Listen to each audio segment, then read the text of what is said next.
I am Mariella Smith, Hillsborough County Commission and Chair of the Hart Board of Directors. So welcome, and thank you for joining us today for this milestone for transportation in the Tampa Bay region. We are fortunate to have some very special guests with us today. U.S. Congresswoman Kathy Castor is here. I understand the City of Tampa Police Chief is here, Chief Brian Dugan, City of Tampa Fire Chief Nicholas Cicero. Of course, we have the City of Tampa Mayor Jane Castor. And we're here today in large part thanks to our great partners at the Florida Department of Transportation, which is fully funding the Hart Smart Av pilot project. And thank you so much to District 7 Secretary David Gwynn and the rest of the FDOT staff in attendance with us today. I also want to take a moment to acknowledge the tremendous Hart team that has worked with BEEP to make this launch day a reality. Hart's mission is to take people to the places they want to go, the places that enhance their lives. Our business is moving people. And I'm very proud that Hart continues to look at providing new technological options to enhance our existing service. And with that always being at the core of what we do, Hart is excited to launch this innovative and eco-friendly autonomous vehicle pilot project with the support of all our community partners. The technology being tested during this pilot has the potential to transform the transportation industry, and Hart is excited to be launching this in Tampa. The shuttle will share the transitway with buses during operational hours, 6 a.m. to 10 a.m. and 3 p.m. to 7 p.m. with 4 stations along the way: Marion Transit Center, Washington Street, Kennedy Boulevard, and Fort Brooke. Hart Smart Av will provide a free first mile, last mile connection between Hart's main transit hub and the Tico Line streetcar, just 100 feet from Fort Brooke Station. It has the potential to provide workers, residents, and visitors with a new mobility option for getting around downtown. This sleek little vehicle is 100% electric and will cost less than $30 a month to charge, providing an eco-friendly and cost-effective transportation option which aligns with our clean energy goals. And speaking of our clean energy goals, we are so excited these days about the electric buses we will soon be adding to our fleet with federal funding secured thanks to the work of our Congresswoman Kathy Castor.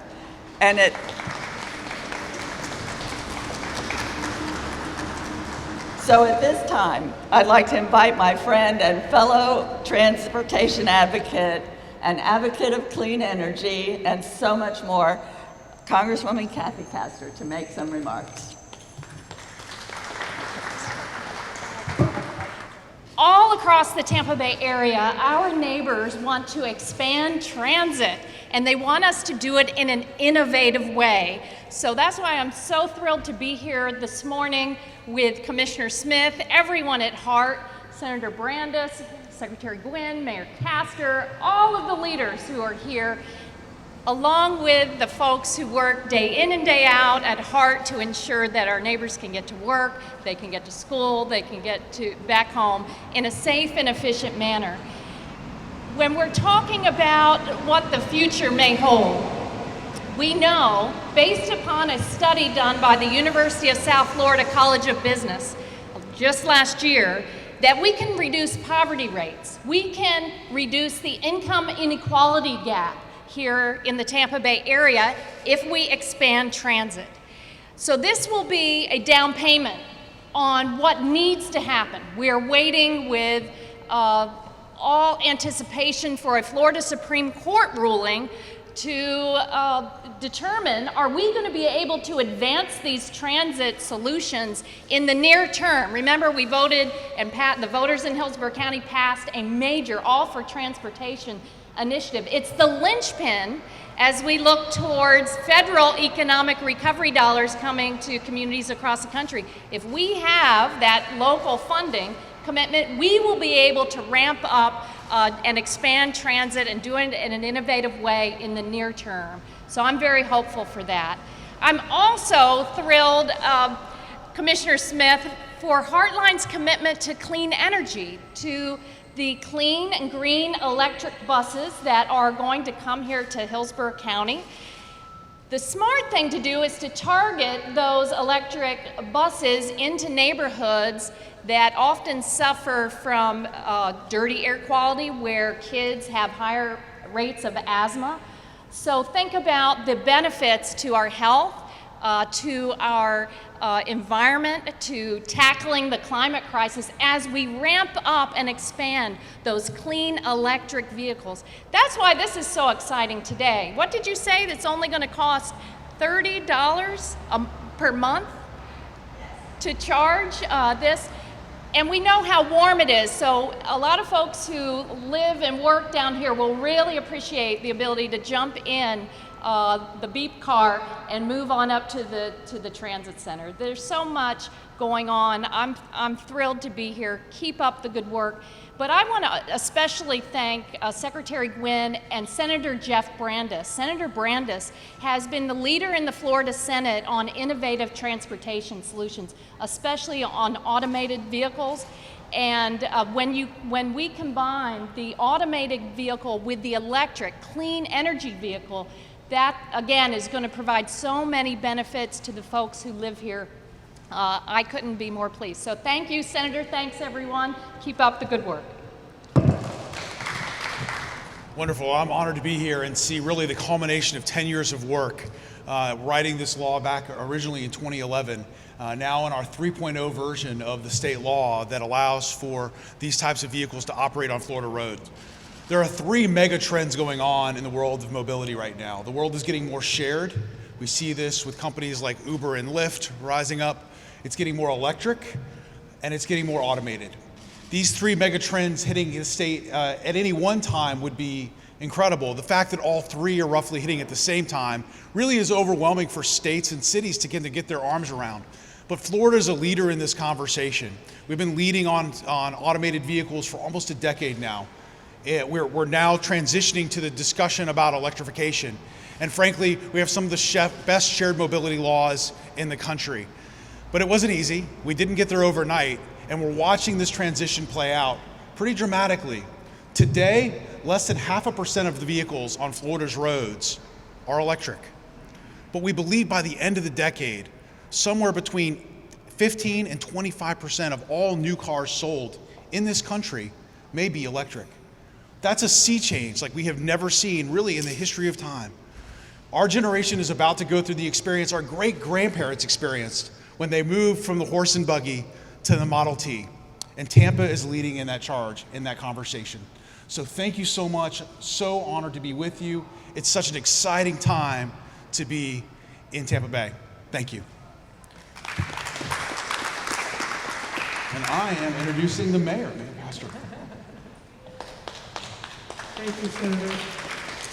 Thank you all so much. This is such an exciting day in Tampa. I don't know if anybody's had the opportunity to ride on the autonomous vehicle, but I have, and it is very, very exciting. I want to thank Commissioner Smith, who chairs the Hart Board. I'm a part of that. It is quite an honor to be a part of the Hart Board that is really working to provide those mobility options here in our community. not just the first last mile, but the entire trip. As Commissioner Smith said, with the mission of getting people to the places they want and need to be in our community, and doing that in a very energy efficient way, doing that in a timely manner, and of course we're always looking for innovative ways to complete that mission. And thank you, Congresswoman Castor and Senator Brandes, for all that you have done to bring that funding into our community. But I must underscore what my good friend Kathy Castor said, is that we need those all for transportation dollars. It was a voter referendum. It was a community referendum which the voters overwhelmingly passed, and it is critically important for our transportation future that we get those dollars. So very excited to be here. We are working on a number of projects, not just the autonomous vehicles, the electric buses, the downtown circulator, bus rapid transit, expansion of the streetcar. So, and really even other transportation options that may sound somewhat futuristic. We've had presentations on air taxis, on pneumatic tube train travel, just a number of different areas that we will continue to explore, because the ultimate goal is to be able to provide transportation in an efficient, cost-effective way for our entire community. And it really is that one missing link that's going to lift the entire Tampa Bay area up. So critically important, and I'm very excited to be a part of it. And I have the privilege of introducing a good friend and someone who understands our transportation needs and also works tirelessly to help us accomplish what we need to get done here in the Tampa Bay area, and that is Secretary David Gwynn from FDOT. They invite us because we wrote the check, and we're a partner as well. But I would like to say it is an honor to be up here with some of the folks from federal, state, and local levels that are such champions for transportation and allow us to do some of the things that we do by their support, both financially and just helping us to keep supporting us. It's kind of telling that the last 2 times I've had to wear a tie have been for transit groundbreakings. The PSTA Sunrunner down in Pinellas County, and today here, and I hear the next one is a similar project in Pinellas County for autonomous vehicles. FDOT was able to provide these funds in large part because of the hard work that Senator Brandes has done. He's been a champion for autonomous and connected vehicles, getting legislation passed that created the environment that folks like BEEP want to come here and bring their technology. And when you connect this with things like THEA's connected vehicle projects that they're doing, and you look at some of the other things that we're doing, both transit-wise and technology, this is going to lead to a much safer environment for both our transit riders, our car, people to ride in their cars, pedestrians, bicyclists. So this goes well beyond just one little project that we're unveiling today. It's going to connect with so many things that are going to really make the future bright for us. So I'm great and really happy to be here today. And I believe we're going to have a representative from BEEP here today to speak next. Thank you very much. It's a pleasure to be here, and thank you, Secretary. A couple things I'd reinforce. One, BEEP as a private business is located in Florida for a reason. We're headquartered here as a specialist in deploying these autonomous platforms because of the great work that you've heard about with the Congresswoman, the Senator, FDOT. It can't be lost how advanced Florida is in leading the proving out of these technologies and the advancement of these technologies.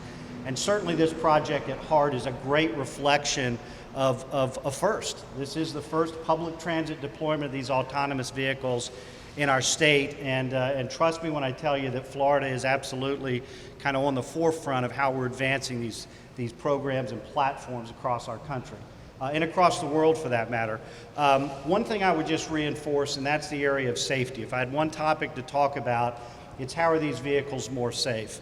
Certainly they're maturing and the technology is advancing every day. I'd point out a few statistics for you. First and foremost, These vehicles respond 10 times faster than a human can, given a certain obstacle or reaction that they need to have to something in the roadway. That's absolutely critical, how quickly they can identify and respond to a situation that otherwise might result in an accident. The second thing I'd leave you with is, across our country, over almost 40,000 people a year are killed on our roadways. 95% of those accidents are a result of impaired drivers or distracted drivers. And the thing I would tell you about these vehicles, and as we grow in the use cases, one, they never stare at a cell phone. Two, they don't drink. And they absolutely are starting to grow in ways that they can interact with the populations out there, whether it's pedestrians, bicyclists, or other vehicles. So safety is first and foremost, and we're certainly proud to be part of this Hart project. So, and I have the privilege now of introducing our partner from Hart, the Deputy Chief of Transportation, Ruthie Reyes-Buckhart. Thank you, everyone, for joining us here this morning. We are so excited to launch this new and innovative technology. Hart is always looking for cutting-edge and cost-effective ways to deliver service, and we feel this project is not only a test of that technology, but also provides a real value to our customers and, of course, this community. Following the ribbon cutting today, our speakers will be available for interviews in front of the Step and Repeat banner, which is behind us to our right. And for those wishing to try out the new Hart Smart Av, you'll get a chance to ride this morning. Now, there may be a slight delay as the vehicle is currently operating at reduced capacity, and we ask that everyone maintain a social distance while waiting. Lastly, I would like to thank Governor Ron DeSantis and FDOT Secretary Thibault for funding this exciting project, and of course, all of our local partners here at Hart, and of course with BEAT today. And we are now going to cut the ribbon to officially usher in a new era of transportation in Tampa Bay, the Hart Smart Av. And thank you.